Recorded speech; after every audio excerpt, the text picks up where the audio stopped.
ఎప్పుడు ఒక cinema break even అవుతుంది.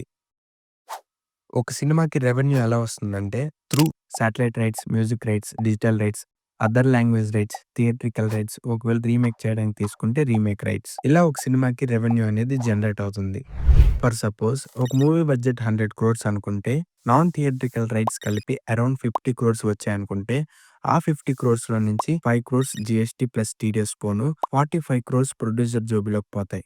మిగతా 55 క్రోర్స్ థియేటర్ నుంచి వస్తే అప్పుడు సినిమా టోటల్ బ్రేక్ ఈవెన్ అయినట్టు.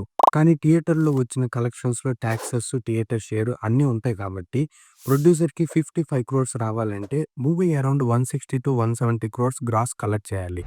అసలు బ్రేక్ ఈవెన్ పాయింట్ ఏంటంటే ప్రొడ్యూసర్ పెట్టిన 100 క్రోర్స్‌ని distributor and non theatrical rights నుంచి 100 క్రోర్స్ రిటర్న్ వచ్చాయంటే అప్పుడు ప్రొడ్యూసర్‌కి బ్రేక్ ఈవెన్ అయిపోయినట్టే. ఒక సినిమా ఫ్లాప్ అయిన తర్వాత కలెక్షన్స్ గురించి ఫ్యాన్ వాచ్ స్టార్ట్ చేసే ముందు బ్రేక్ ఈవెన్ ఎలా వర్క్ అవుతుందో ఒకసారి అర్థం చేసుకోండి.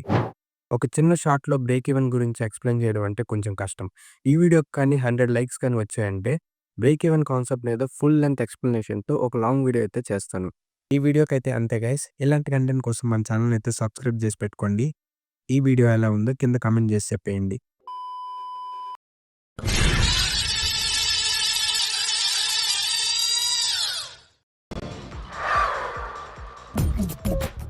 నవ్వు ఆపుకుంటున్నావు కదరా.